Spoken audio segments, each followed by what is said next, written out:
Prabowo Subianto heran sama Anies Baswedan dan Ganjar karena menuduh Prabowo curang tapi tidak ada bukti. Prabowo mengatakan jika ada bukti saya melakukan kecurangan, silahkan lapor saja ke KPU.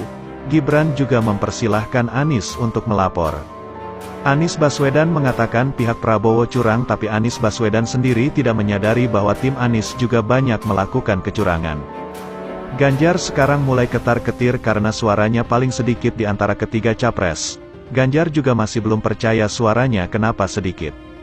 Kali ini Megawati dan Surya Paloh pusing kepala memikirkan calon presiden yang diusungnya tapi kalah melawan Prabowo sang macan Asia. Jokowi tersenyum bebas karena hari ini ada 3 berita terbaru dan terupdate tentang Prabowo dan Gibran Raka Buming Raka. Jangan lupa like dan subscribe channel ini. Silahkan simak baik-baik, inilah berita yang pertama. Kubu Prabowo berupaya perkuat koalisi, lobi lewat lapis kedua partai. Kubu calon presiden wakil presiden, Prabowo Subianto Gibran Raka Buming Raka, yang menurut hasil hitung cepat sejumlah lembaga mendapat suara terbanyak di pemilihan presiden 2024, terus berupaya memperkuat koalisi partai politik pendukung pemerintahannya ke depan.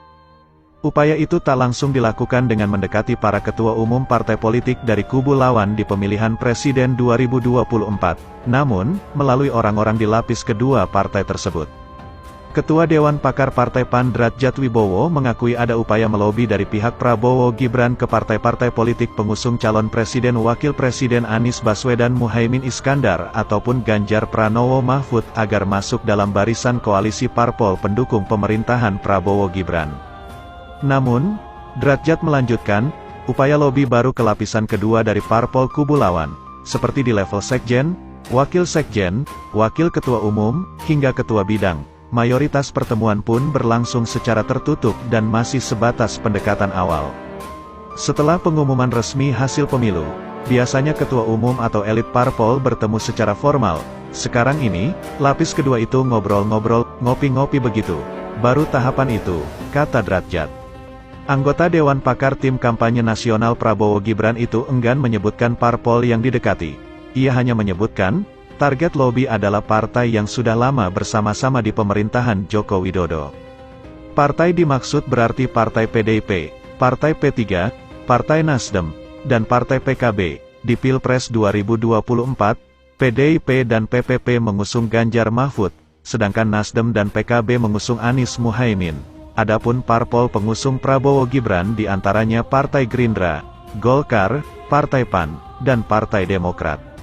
Menurut Drajat, lobi di antara pejabat di lapisan kedua partai itu dimaksudkan untuk membuka jalan sebelum pertemuan di tingkat ketua umum. Dengan demikian, pertemuan antar ketua umum bisa segera mengambil kesepakatan. Wakil Ketua Umum Golkar Firman Subagio menambahkan, upaya mendekati ketua-ketua umum partai juga diupayakan Presiden Joko Widodo sebagai upaya mewujudkan rekonsiliasi pasca pemilu. Ini terlihat dari pertemuan Ketua Umum Nasdem Surya Paloh.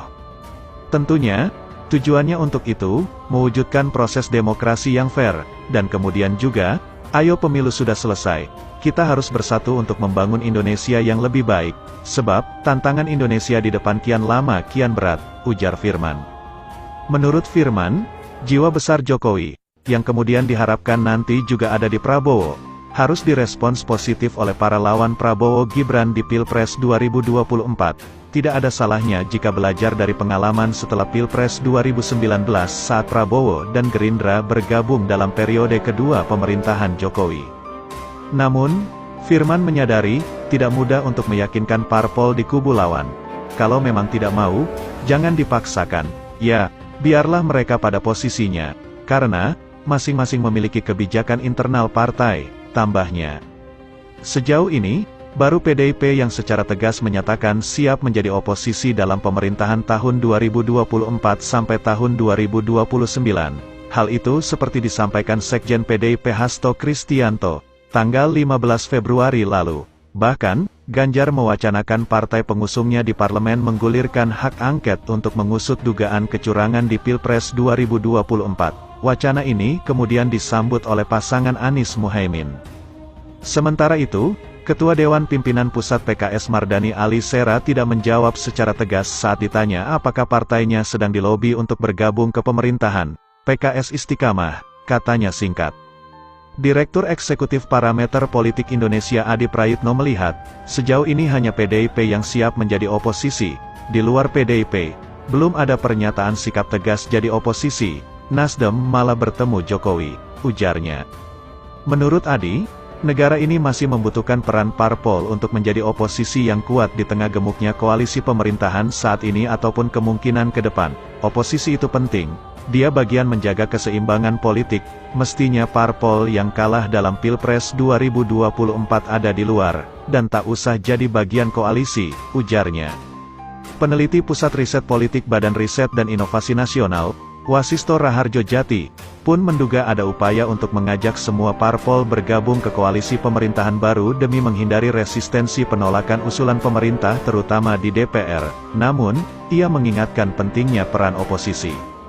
Seberapa pentingnya oposisi terletak pada upaya kontrol dan pengawasan agar pemerintah tetap di koridor konstitusional dalam menjalankan pemerintahan, tambahnya. Itulah berita yang pertama, sekarang Mimin akan bacakan berita yang kedua. Prabowo Gibran libatkan Jokowi susun kabinet bayangan sektor ekonomi. Kubu nomor urut 2 Prabowo Subianto Gibran Raka Buming Raka sudah mulai merancang postur kabinet pada bidang ekonomi dengan melibatkan Presiden Jokowi. Meskipun hasil penghitungan suara belum selesai. Mereka yang berwenang menyusun kabinet itu adalah Pak Jokowi, karena beliau transisi. Dia juga kasarnya sekarang adalah pemimpin koalisi, kemudian tentu Capres dan Cawapres Pak Prabowo dan Mas Gibran, lalu kemudian para ketua umum partai, kata anggota Dewan Pakar Tim Kampanye Nasional Prabowo Gibran, Drajat Wibowo. Menurut Drajat, alasan mengapa mereka sudah mulai merancang anggota kabinet sektor perekonomian karena situasi pada masa mendatang diprediksi akan mengalami masa yang cukup menantang di dalam dan luar negeri. Dalam merancang anggota kabinet sektor perekonomian itu, kata Drajat, mereka bakal mengutamakan prinsip merit. Drajat menyampaikan, pelibatan Presiden Jokowi dalam merancang anggota kabinet di bidang ekonomi lantaran pemerintahan mendatang dianggap memerlukan sosok dengan kompetensi dan kemampuan berpikir strategis dalam merumuskan kebijakan ekonomi. Selain itu, proses merancang anggota kabinet sektor perekonomian akan mengutamakan aspek kompetensi, kapabilitas, kapasitas, integritas, sampai prestasi dan rekam jejak.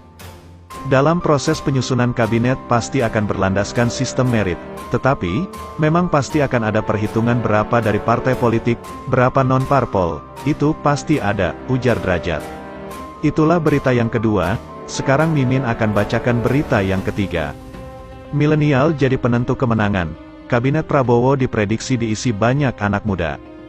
Generasi Z dan milenial memiliki peran krusial dalam Pilpres 2024, sebab, 50% lebih pemilih merupakan golongan tersebut. Gen Z dan milenial juga menjadi kunci utama kemenangan pasangan Prabowo Subianto dan Gibran Raka Buming Raka. Pengamat politik sekaligus Direktur Eksekutif Indobarometer Muhammad Kodari sepakat kalangan milenial dan Gen Z sangat berpengaruh besar mengantarkan Prabowo Gibran unggul dari hasil sejumlah quick count dan data Sirekap KPU. Kelihatan banget dari survei maupun dari exit poll, betapa dukungan dari Gen Z dan milenial itu sangat besar, proporsinya lebih tinggi dibandingkan dengan generasi yang lebih tua. Jadi, boleh dibilang yang mengantarkan kemenangan yang telak ini ya, dominan variabel anak-anak muda, kata Kodari dalam diskusi politik di kawasan Rawamangun, Jakarta Timur, Selasa, 20/2. Selain itu, sosok Gibran juga menjadi daya tarik bagi anak muda memilih paslon 02. Bahkan Kodari menyebut, sosok Gibran menjadi aset, bukan liability bagi Prabowo.